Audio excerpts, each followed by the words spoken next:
Shri Venkateswara gold తాకట్టులో ఉన్న మీ బంగారాన్ని విడిపించి కొనబడును. Hi hello welcome to tree media.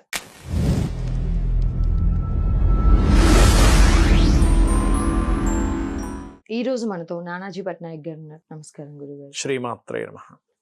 అదేవిధంగా గురువుగారు కర్కాటక రాశి వారికి ప్రజెంట్ సిచ్యువేషన్ ఎలా ఉంది?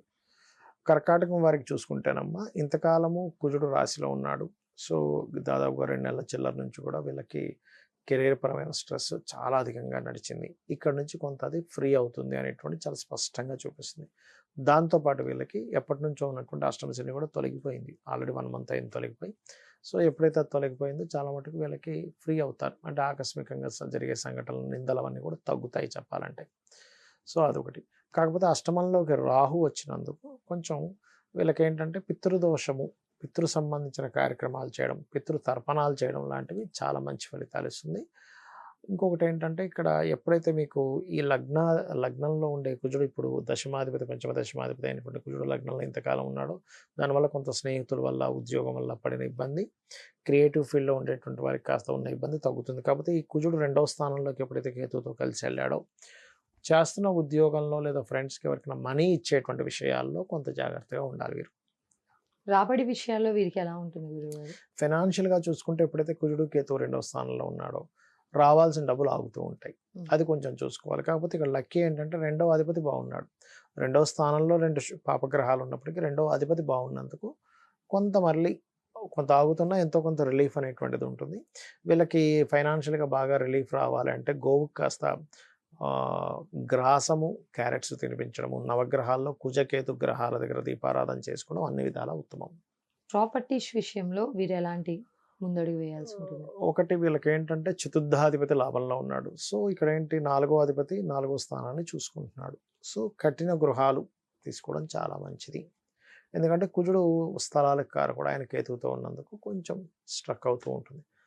అలాగే మరొక విషయం ఏంటంటే ఇక్కడ చూసుకున్నట్లయితే ఈ ప్రాపర్టీ తీసుకునే విషయంలో కూడా చాలామంది చేసేటువంటి తప్పిదాలు ఏమిటి అంటే వాళ్ళ పేరు రీత్యా వాళ్ళకి ఏ డైరెక్షన్ పనికి వస్తుందో తెలుసుకోకుండా తీసుకుంటారు. అది కూడా చాలా పెద్ద మిస్టేక్ అవుతూ ఉంటుంది.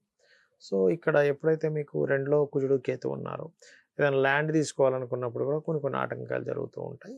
అలాంటి సమయాల్లో కాస్త వారాహి అమ్మవారి అష్టోత్తరం చదువుకున్నా సరిపోతుంది. ఉద్యోగ రీత్యా, ప్రమోషన్ రీత్యా వీరికి ఎలా ఉంటుంది గురుగారు? ఉద్యోగరీత్యా కనుక తీసుకున్నట్లయితే గతంతో పోల్చుకున్నట్లయితే దశమాధిపతి మారాడు కాబట్టి, రాశి నుంచి ముందుకు వెళ్ళాడు కాబట్టి కొన్ని ఆటంకాలు కలిగిన కొత్త ఉద్యోగ అవకాశాలు మాత్రం ఖచ్చితంగా లభిస్తాయి. దానిలో ఎటువంటి సందేహం లేదు. వ్యాపార రీత్యా వీరికి ఎలా ఉంటుంది సార్? వ్యాపారానికి కారకుడు దశమంలో ఉన్నాడు కాబట్టి ఒకవైపు వ్యాపారం చేసుకుంటూ ఇంకో జాబ్ కూడా చేసుకుందామని ఆలోచనలు కలిగి ఉంటారు వీళ్ళు ప్రత్యేకంగా.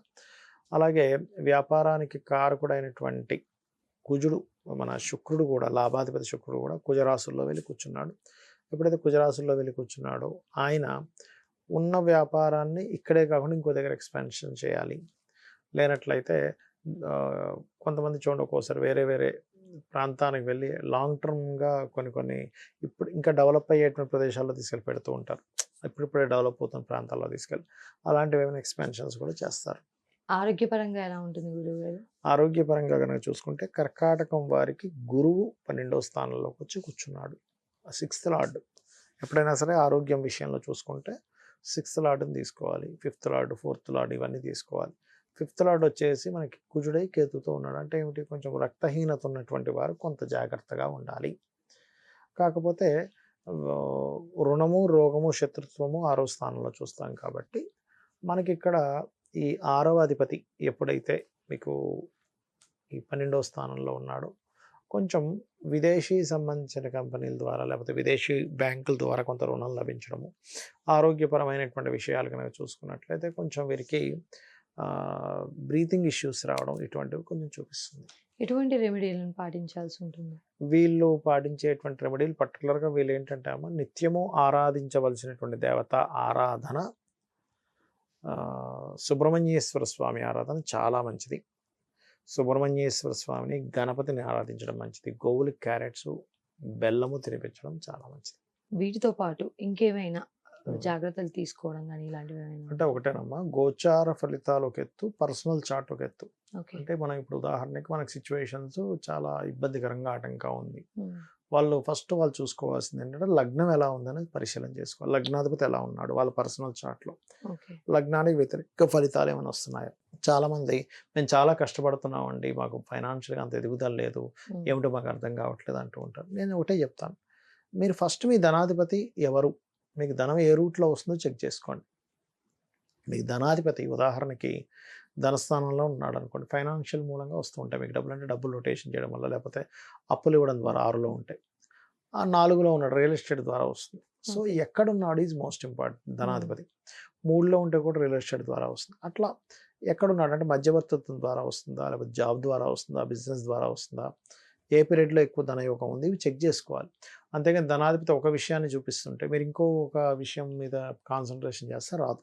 So okay. ఇది పర్టికులర్‌గా చేసుకోవాలి. అలాగే ఎవరికైనా ఫైనాన్షియల్ గ్రోత్ రావాలంటే కూడా ఓం సంపత్కరీ సమారూఢ సింధుర వ్రజ సేవితాయే నమః అనే మంత్రం చక్కగా పనిచేస్తుంది. అలాగే చాలామంది ఎన్నో ప్రయత్నాలు చేస్తుంటారు. ప్రయత్నం చేసేటప్పుడు ప్రయత్న స్థానంలో ఏ గ్రహం ఉందో చూసుకోవాలి. అది ఆటంకం ఇస్తుందనుకోండి, ఆ ప్రయత్న స్థానంలో ఉండే గ్రహానికి రెమెడీ చేసుకుంటే మీ ప్రయత్నం సక్సెస్ అవుతుంది. అది చూసుకోవాలి. అలాగే చాలామంది చేసే మిస్టేక్ ఏంటంటే ధనం బాగా సంపాదిస్తారు, ఇల్లు కట్టుకునేటప్పుడు తప్పుడు నిర్ణయాలు తీసుకుంటారు. అంటే రాంగ్ డైరెక్షన్ తీసుకోవడం, రాంగ్‌గా ఇల్లు కట్టుకోవడం, ఆ ఇంటికి వెళ్ళినప్పటి నుంచి వాళ్ళకి ఇబ్బందులు, ఆ ఇల్లు అమ్మేసుకోవడం జరుగుతూ ఉంటుంది. కాబట్టి మనకు ధనం సంపాదించుకున్న తర్వాత కట్టుకునే ఇంటి విషయంలో చాలా జాగ్రత్తగా ఉండాలి. ఎందుకంటే మన చేతుల్లో ఉన్నటువంటిది గృహం. మనం ఎంత పర్ఫెక్ట్‌గా గనక ఇల్లు కట్టుకోగలిగితే అంత బావుంటుంది. అదొకటి మెయిన్‌గా చూసుకోవాలి. సంతానం విషయం, వివాహం విషయంలో కూడా చాలామంది చేసే మిస్టేక్స్ ఏంటంటే, అసలు వీళ్ళకి వివాహ సమయం ఉందా లేదా అని చెక్ చేసుకోరు. ఏదో ర్యాండమ్‌గా ఓ 10 వచ్చాయి, 26 ఏళ్ళు వచ్చాయి, 27 ఏళ్ళు వచ్చేసాయి, 30 ఏళ్ళు వచ్చేసాయి గబగబా వివాహం చేసుకుంటారు. కానీ ఇక్కడ ఏంటంటే వీళ్ళకి కరెక్ట్ టైమా కాదా? ప్రతి ఒక్కరికి 3-5 టైమ్స్ వివాహ సమయం వస్తుంది. ఏ ఇయర్‌లో అంటే వీళ్ళకి సప్తమాధిపతి లేదా సప్తమ స్థాన శుక్రుడి మీద లేదా కుజుడి మీద 7th లార్డ్ లేదా 7th హౌస్ మీద శుభగ్రహాల దృష్టి ఉన్నప్పుడు చేసుకోవాలి. ఓకే. అలా కాకుండా పాపగ్రహ సంబంధం ఏర్పడింది 7th లార్డ్‌కి ఆర్ 7th పోర్ట్‌ఫోలియోకి. అప్పుడేమవుతుంది వాళ్ళకి ఆ సమయంలో చేసుకునే వివాహం సరిగ్గా ఉండదు. ఓకే. అంటే చిన్న ఎగ్జాంపుల్ చెప్తా చూడండి. ఇప్పుడు బాగా కోల్డ్ ఉందమ్మా. ఆ టైంలో పోయి మళ్ళీ ఐస్ క్రీమ్ తిన్నారు. లేదా కూల్ డ్రింక్ దగ్గర ఏమవుతుంది? కోల్డ్ ఎక్కువ. ఎక్కువ అవుతుంది. ఇబ్బంది పడతారు ఇంకా. అదేవిధంగా జ్వరం వచ్చింది, నాన్ వెజిటేరియన్ తిన్నారు, ఎక్కువ ఇబ్బంది అవుతుంది. అంతే. అంటే రాంగ్ టైంలో రాంగ్ ఫుడ్ తీసుకున్నారు మీరు. డెసిషన్స్. అలాగే రాంగ్ టైంలో రాంగ్ డెసిషన్ తీసుకున్నట్టు. అలా కాకుండా చాలామంది ఏం చేస్తారు? రాంగ్ టైంలో రాంగ్ డెసిషన్ తీసుకొని అప్పుడు వివాహం చేసుకొని ఇబ్బంది పడుతూ ఉంటారు. సో ఇది రైట్ టైమా? రాంగ్ టైమా? 5 టైమ్స్ వస్తుంది ప్రతి వ్యక్తికి. 3-5 ఓకే. టైమ్స్ ఖచ్చితంగా వస్తుంది వివాహ సమయం. హ్మ్. అది చూసుకోవాలి. అలాగే ఉద్యోగమా, వ్యాపారం అనేది కూడా డెసిషన్ తీసుకోవాలి. అసలు చిన్నప్పుడే పిల్లలు చదివించేటప్పుడే హ్మ్. వీళ్ళకి ఏది ఫైనాన్షియల్ గ్రోత్ ఇస్తుందో ఆ చదువులు చదివిపిస్తే మంచిది. ఓకే. అది వదిలేసి ఏదో చదువుకొని అయ్యో ఇది నాకు సెట్ అవ్వలేదు అనుకుని హ్మ్. బాధపడడం కరెక్ట్ కాదంటారని. సో మీకు ధనాన్ని ఏ గ్రహం ఇస్తుందో దానికి సంబంధించి చదువుకోవచ్చు. మీరు ప్రొఫెషనల్‌గా తీసుకునేవైతే ధనానికి. నార్మల్‌గా క్యాజువల్ కొంతమంది ఏంటి హాబీగా చదువుతూ ఉంటారు. హ్మ్. హాబీగా ఏదో చేస్తూ ర్యాండమ్‌గా. ఉంటారు. అట్లాంటివి పర్లేదు, మీరు దానికేం సంబంధం లేదు. హ్మ్. అంతేగాని మీకు మెడికల్ ధనయోగం ఉంటే మీరు వెళ్ళి ఇంజినీరింగ్ చదవడం వల్ల ఎటువంటి ఉపయోగం లేదు. ఓకే. సో అది. లేదా మీరు మీకున్న హాబీకి రిలేటెడ్‌గా ఉండే చదువులు చదువుకోవచ్చు. అది బావుంటుంది. సపోర్ట్ అవుతుంది మీకు. అలాగే కొంతమంది వ్యాపారాలు పెడుతూ ఉంటారు. అసలు మీకు ఏ వ్యాపారం ధనయోగం వస్తుందో చూసుకోవాలి. ఇక్కడ ఏంటంటే వ్యాపారం ఫస్ట్ కలిసి వస్తుందా లేదా చెక్ చేసుకోవాలి. ఓకే. అంటే మీకు సర్వీస్ రిలేటెడ్ వ్యాపారం ఉందా?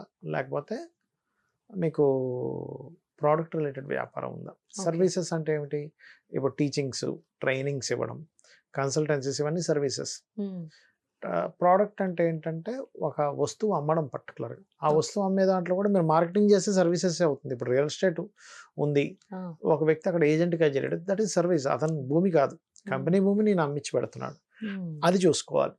So okay. ఏ వ్యాపారం పనికొస్తుందని చెక్ చేసుకోవాలి. దీంతో పాటు ఇన్వెస్ట్‌మెంట్స్ ఎప్పుడు చేస్తున్నాం is most important. 12th lord లేదా 12th కారకత్వం ఉన్న గ్రహం మీద పాపగ్రహాలు ఉన్నప్పుడు ఇన్వెస్ట్‌మెంట్ చేసే ఇన్వెస్ట్‌మెంట్ మొత్తం బ్లాక్ అవుతుందమ్మా. ఓకే. మీకు రూపాయి వెనక్కి రాదు. హ్మ్. అలా కాకుండా మీరు దాని తర్వాత చేసే ఇన్వెస్ట్‌మెంట్ శుభగ్రహాలు 12th హౌస్ కనెక్ట్ అయినప్పుడు చేసే ఇన్వెస్ట్‌మెంట్ నేను చాలామందిని చూశాను. హ్మ్. చిన్న ఎగ్జాంపుల్ చెప్తున్నాను.